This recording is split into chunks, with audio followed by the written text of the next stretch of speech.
소리뉴스는 탈모는 둘루스에 위치한 탈모 전문 두피 문신 클리닉 킹덤에서 해결하세요. 주정부 라이센스와 수많은 시술 경험으로 탈모인들의 머리를 풍성하게 도와드립니다.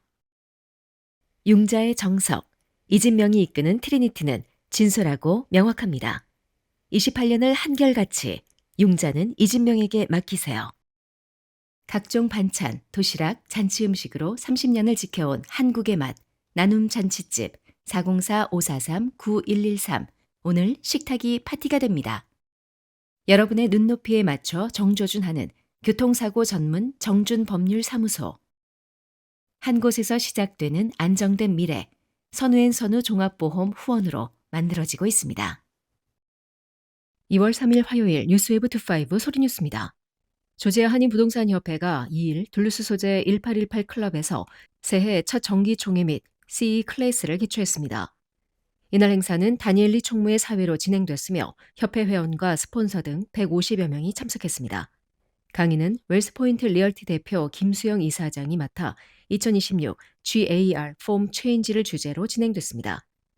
김 이사장은 한인 부동산 전문인들이 부동산법과 양식 변경 사항을 정확히 이해하고 이를 현장에 적용해야 한다며 이번 계약서 개정으로 에이전트의 책임이 한층 더 강화됐다고 강조했습니다.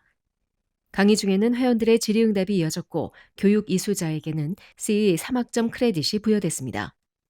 레이첼 김 회장은 취임사를 통해 부동산 시장은 변해도 전문성과 신뢰는 변하지 않는 가치라며 조지아 한인부동산협회가 한인부동산 전문가들이 함께 배우고 성장하는 실질적인 플랫폼이 되도록 노력하겠다고 밝혔습니다.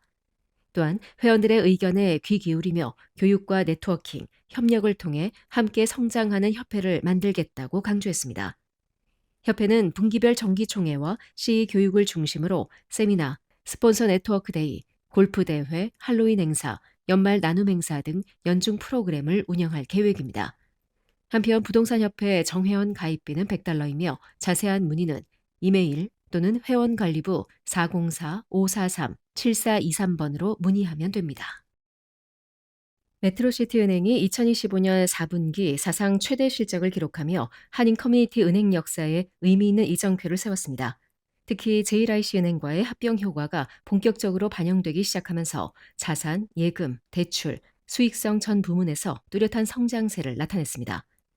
공개된 실적에 따르면 2025년 4분기 총 자산은 47억 1,354만 달러, 총 예금은 36억 7,262만 달러, 총 대출은 40억 6,349만 달러를 기록했습니다. 세전 순이익은 9,313만 달러, 세후 순이익은 6,890만 달러, 순이자 마진은 3.72%로 집계됐습니다. 이는 단순한 성장세를 넘어 합병 이후 영업망 확대와 포트폴리오 다변화, 중소기업 상업대출 확대 전략이 성공적으로 안착했음을 보여주는 지표로 평가됩니다. 특히 이번 실적은 합병 효과가 일부만 반영된 상태에서 달성된 수치라는 점에서 더욱 주목되고 있습니다. 김화생 행장은 자산 건전성을 유지하면서 대출 자산 증가에 따른 이익이 발생해 역대 최대 순이익을 기록할 수 있었다며 JRIC은행과의 합병이 지난달 마무리되며 12월 실적에 일부 포함됐지만 JRIC의 순이익을 제외하고서도 역대 최대 실적이라고 밝혔습니다. 이어 오는 2월 초 IT 시스템 통합까지 완료되면 운영 효율성과 수익성이 더욱 개선될 것으로 기대한다며 합병 시너지가 2026년 실적에는 온전히 반영될 것이라고도 덧붙였습니다. 이번 실적은 한인계 은행 중에서도 최상위권에 해당하는 규모로 지역 기반 커뮤니티 은행이 전국 단위 상업은행으로 도약하고 있음을 보여주고 있습니다. 조지아주 하원 99지역에 출마한 미셸강 후보가 오는 8일 오후 2시 둘루스 소재 로저스 브리지 공원에서 캠퍼스 런치 행사를 열고 본격적인 필드 선거 운동에 돌입합니다. 이번 행사는 유권자들의 가정을 직접 방문해 목소리를 듣는 가가호호 방문 선거 운동의 출발점으로 지지자와 자원봉사자들이 결집해 현장 중심의 캠페인을 시작하는 자리입니다. 행사에는 셰이 로버츠 주 하원 의원이 참석해 지지를 표명합니다. 셰이 로버츠 의원이 설립한 유나이티드 포 조지아 워먼은 여성 후보 발굴과 당선을 목표로 활동하는 단체로 2024년 선거에서도 재정과 인력으로 지원한 바 있습니다. 올해 역시 선거 전략, 재정, 인력 지원에 나섭니다. 또한 더 2030 프로젝트의 앤드루 퍼거슨 이사장이 자원봉사자들과 함께 참여합니다. 해당 단체는 미셸강 후보가 99 지역구를 민주당 지역구로 전환할 유력 후보로 보고 현장 선거 운동에 힘을 보태고 있습니다. 미셸강 후보는 2024년 첫 출마 당시 현직 의원과의 대결에서 621표 차로 석패하며 주목을 받았습니다.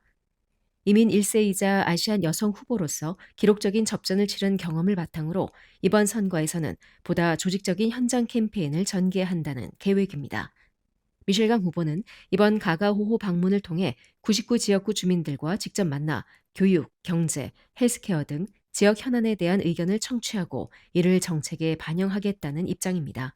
강 후보는 주민들의 문을 두드리는 일은 단순한 선거운동이 아니라 이웃의 목소리를 정책으로 연결하는 가장 중요한 과정이라며 지역사회의 참여를 당부했습니다.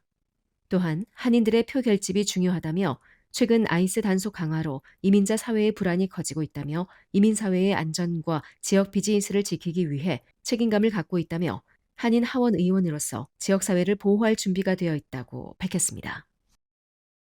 마리아타 레이크 포인트 경기장에서 열린 조지아 스페셜 올림픽이 뜨거운 열기 속에 성황리 개최됐습니다.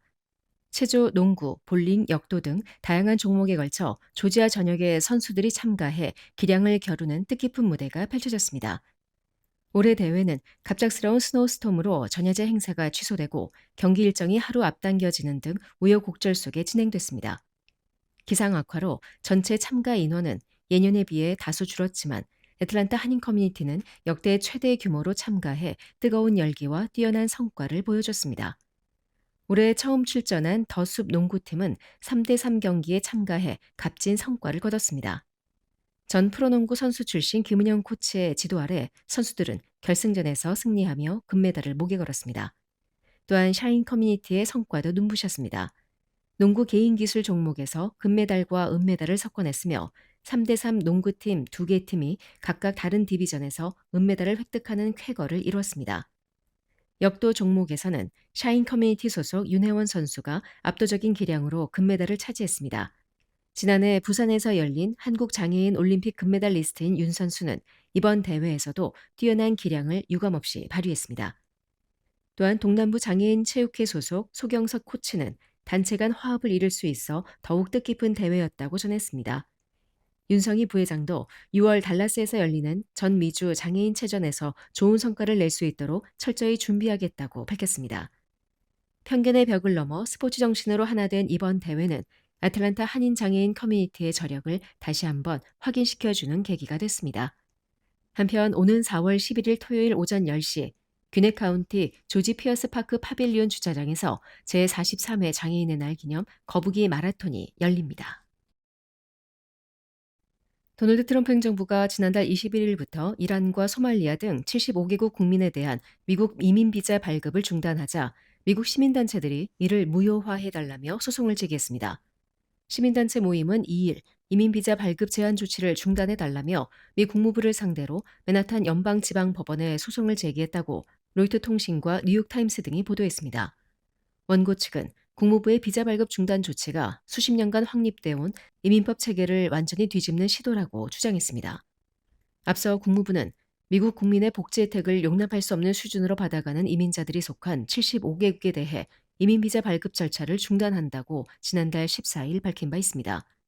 이들 국가의 이민자들이 기본 생계와 복지 서비스를 미 정부의 보조금에 의존하면서 미국 국민들의 부담이 가중되고 있다는 판단 아래 이민 비자 발급 중단을 결정한 것입니다. 뉴욕타임스에 따르면 대상 국가의 85% 이상이 비유럽 국가이며 비백인 인구 비중이 큰 나라들입니다.